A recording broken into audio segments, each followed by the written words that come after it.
DGLD is a title of property. So you own the gold when you have DGLD in your wallet. So it's not a claim. So it's not a security technically because it's yours.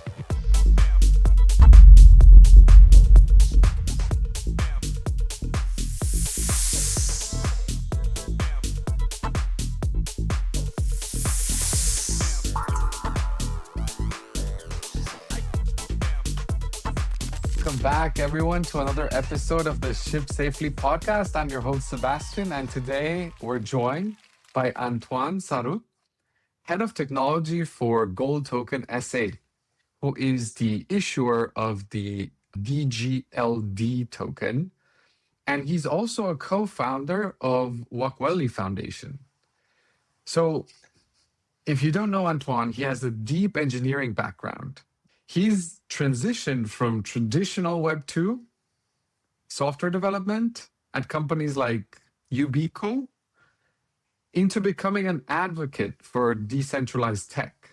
And he's built across, different verticals, including AI, NFTs, with projects like CryptoCardo, which is the biggest NFT project in South Korea by holder count. And he's now building the future of decentralized trust and institutional real-world assets. And today he leads technology for DGLD. And he's ensuring secure tokenization of physical investment-grade Pamp gold. Antoine, thanks. Seb, thank you for having here. me. It's a pleasure to be here.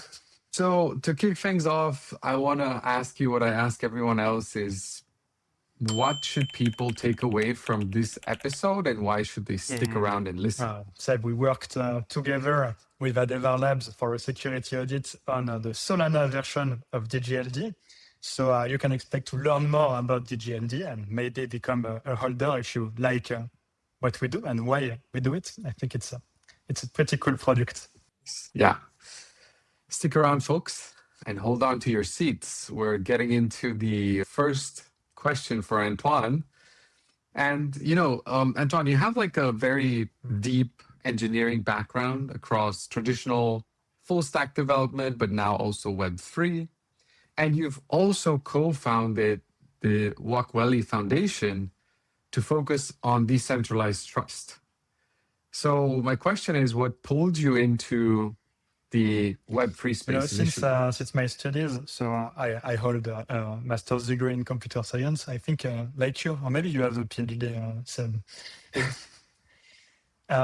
My thesis subject was decentralized social networks already. It was the time where Facebook was gaining its 1 billionth user. And we were wondering what the hell we are doing with our data, trusting like private companies more than governments. So I was always passionate by decentralized subjects. Though after my master's, I worked in more traditional industries like insurance, web apps, etc.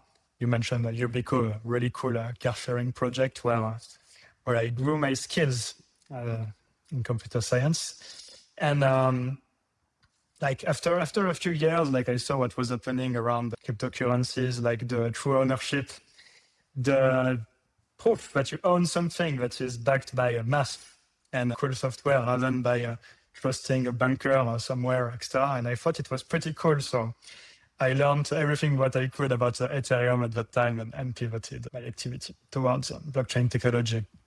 Like mostly in a technical point of view, but it's interconnected to a lot of different stuff. That's an awesome story. I think like the race for a decentralized social media platform is still on. Of course, some projects have very deep pockets. I know one which is pilot or it's working, created by Aave, but that's a different episode. We'll have you on another time to go into that and ask your opinion on all these decentralized social networks. But really hard to break that from the first adopter, and then if you don't have like monetary incentive of private companies, it becomes very hard. And it's still true today. Yeah, you're right. But like you said, another 100%. time. I guess that's a a perfect takeaway from your like masterwork, right? Like this is like one super important thing you've learned, and you're probably applying it now in the companies that you're building. So the second question, to go on this side of motivation, it's funny that Adevar means truth, and Wakweli means also truthful in Swahili. So it's really funny that you've thought about the same thing when co-founding your company. So now you're basically focusing on verifiable truth, right? Basically putting these real world assets representing gold on chain. So yeah, basically the question is, what led you to join this specific organization, DGLD, the Gold Token SA, as head of technology? It's a good question. I think in the crypto space, we are seeing some weird behaviors, because you have people hedging their Bitcoin against a stable coin like USDC, USDT, etc. But at the same time, in the US, you see people rushing to the bank to change their dollars to gold because they say like the debasement, etc. So they trust gold more. And I think it's weird that in the crypto space, to hedge like other cryptocurrencies, you have to rely on this kind of stablecoin product.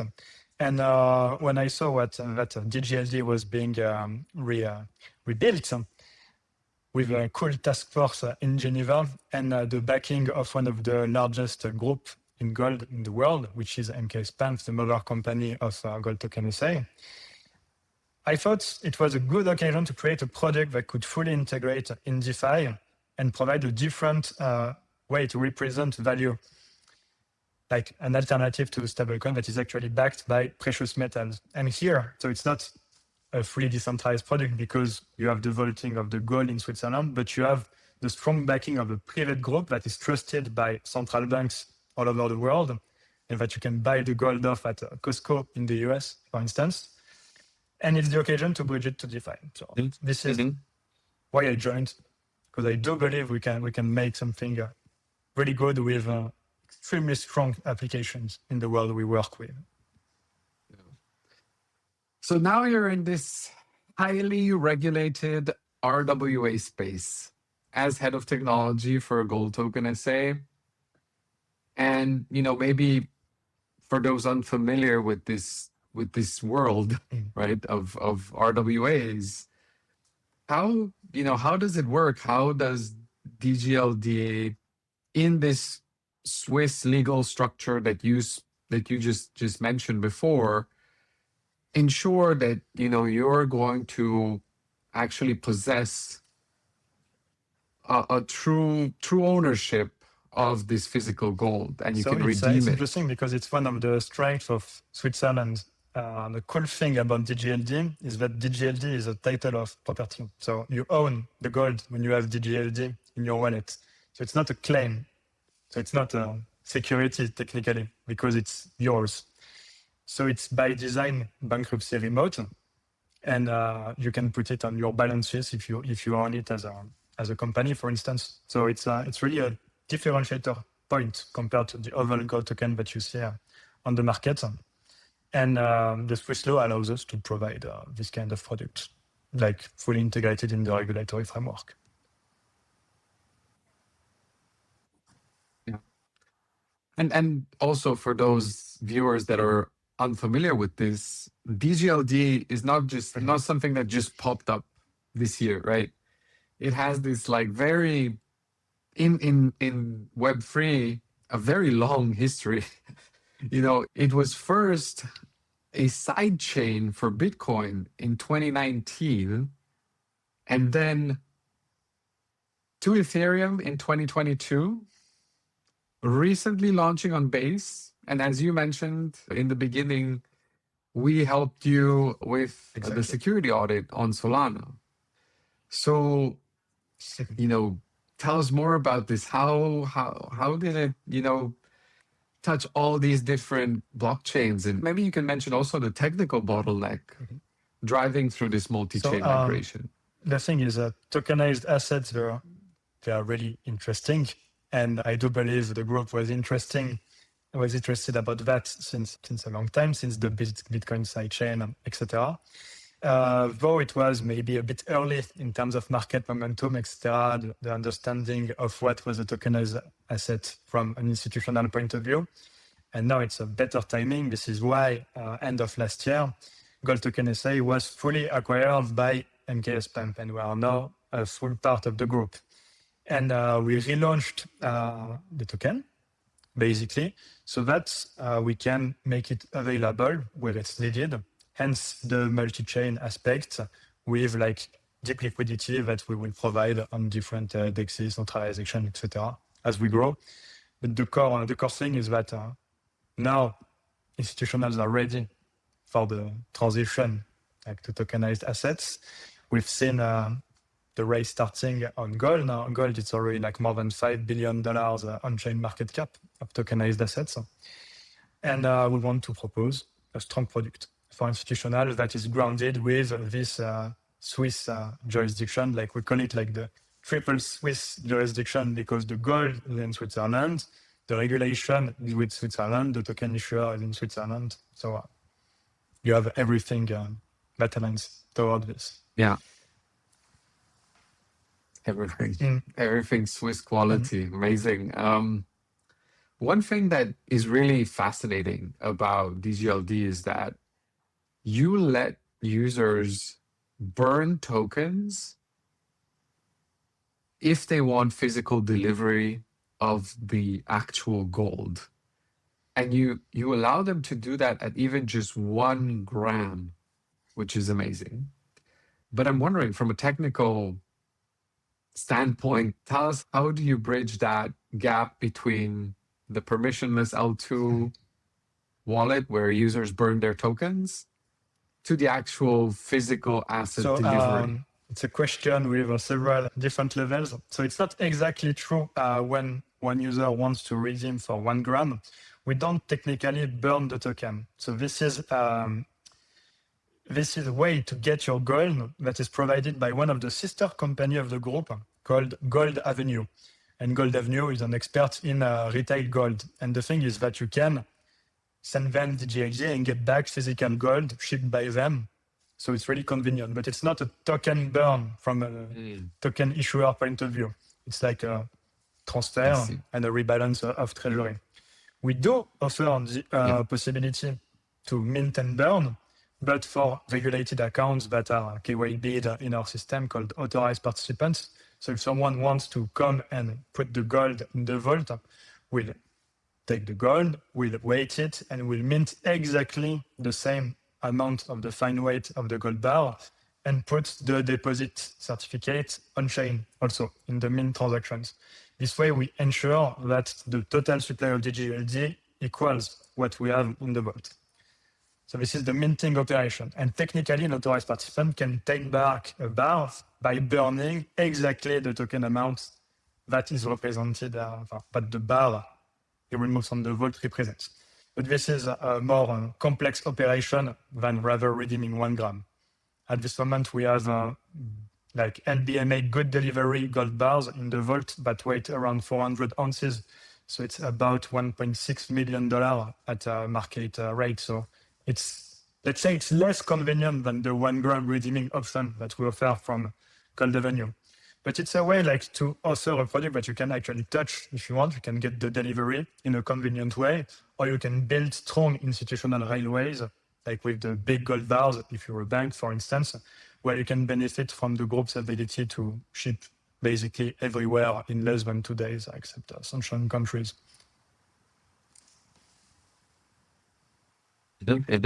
Whoa.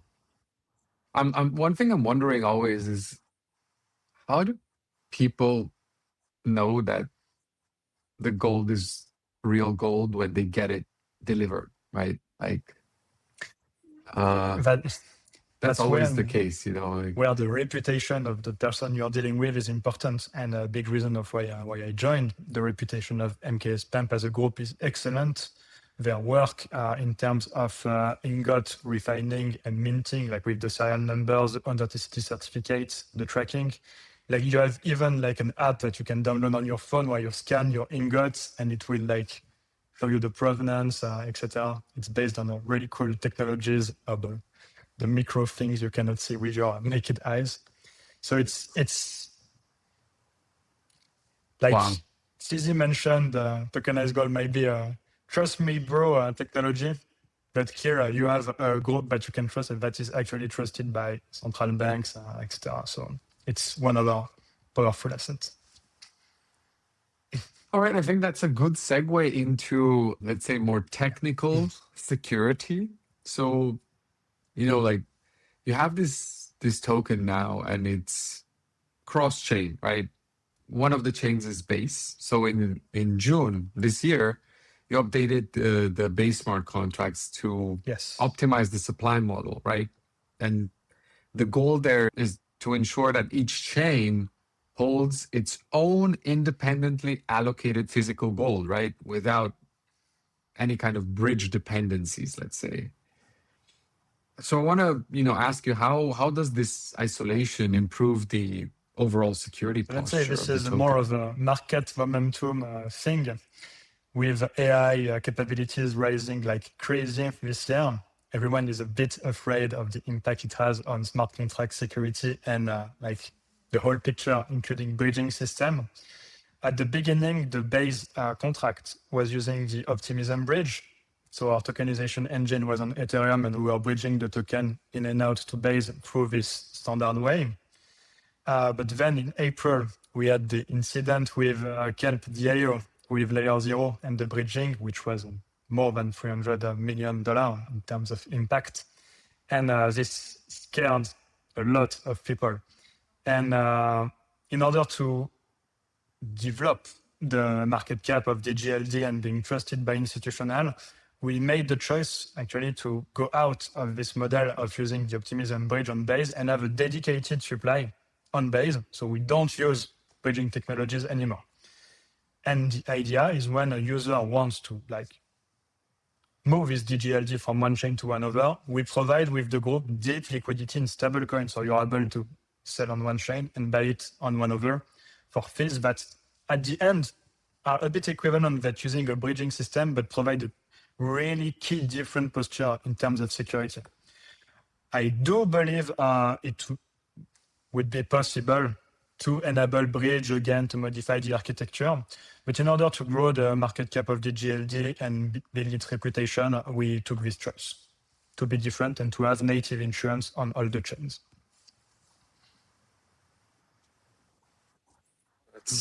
That makes a lot of sense. Bridge security is definitely not something easy. We've seen that over and over again, right? There's another aspect that you do in terms of security, which is, I would say, orthogonal and helps, especially because nowadays a lot of the incidents happen, due to operational security reasons.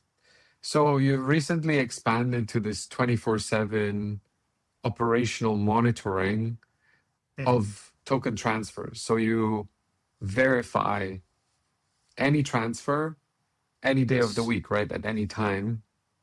And you've also updated your technical roadmap to mandate these regular independent audits. So how does that feel day to day compared to, any other DeFi project? Like what does that mean for you? It means you're always, it's a bit hard to disconnect, but we are a team. So everybody's aware at the same time if there is an issue. Though mostly it's automated monitoring, we have the chance to work with our partner Blockade on the monitoring. Mostly we monitor for OFAC sanction list actors. So if a malicious actor interacts with DGLD, we have the means to act quickly on that. But DGLD itself, like outside of the authorized participant processes I mentioned, when you burn and mint the gold, DGLD itself is permissionless. So anyone is able to use it. So the monitoring is about that and about like operational sensitive measures. Like if there is a mint of tokens and we are not the one initializing it, we have alerts and we react on them. So it's like institutional security, bridge with automation, reporting tools, and regular audits are part of that. Like the picture changes all the time. We may depend on some libraries or technologies that can change, or a small parameter can have impact. So this is why we want to have this posture of regular audits on all the chains we are compatible with. Yeah.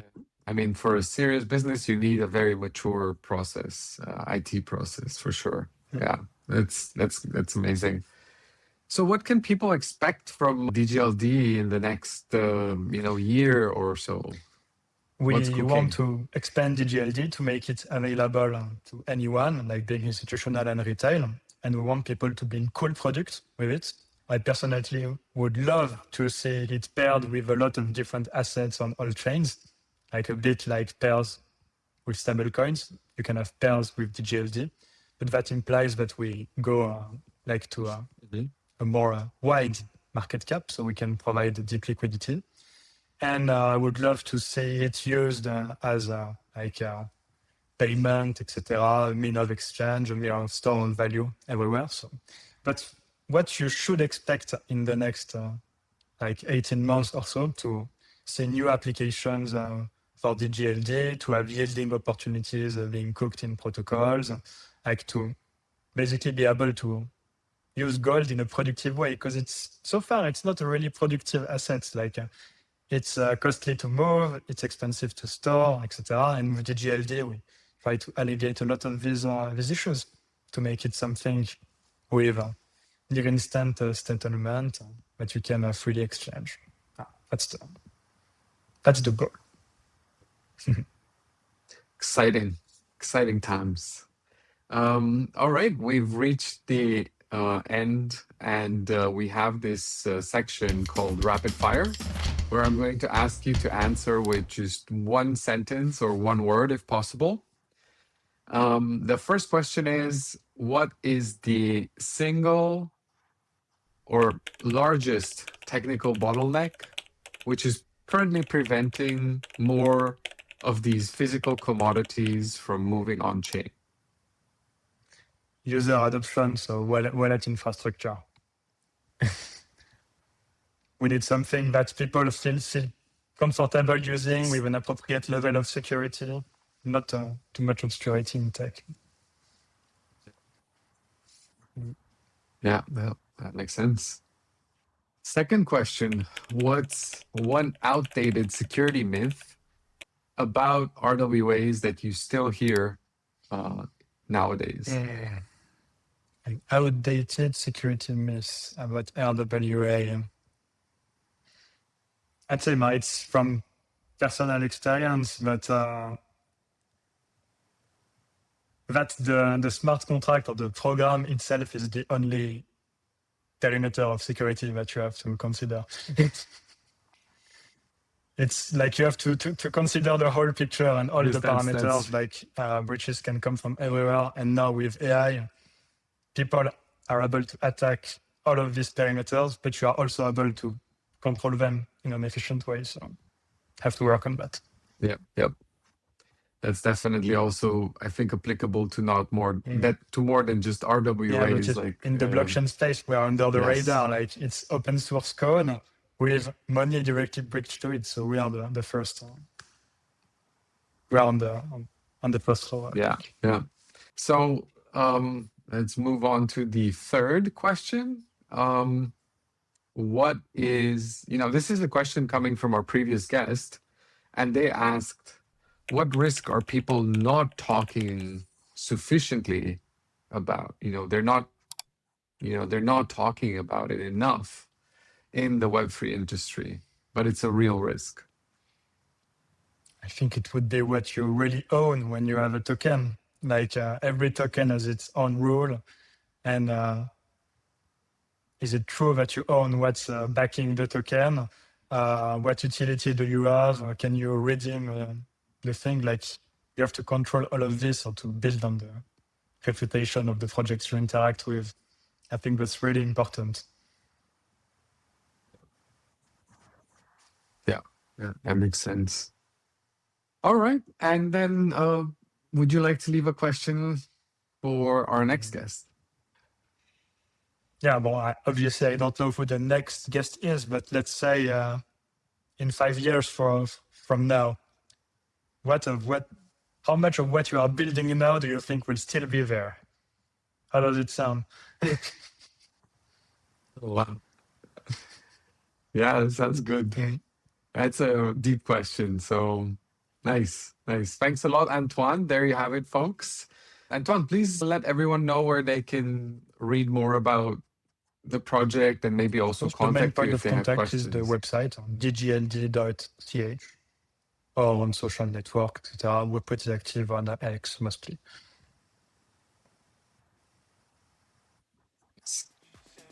Well, thanks a lot for joining and Thanks for having me, ship safely. Thanks very much.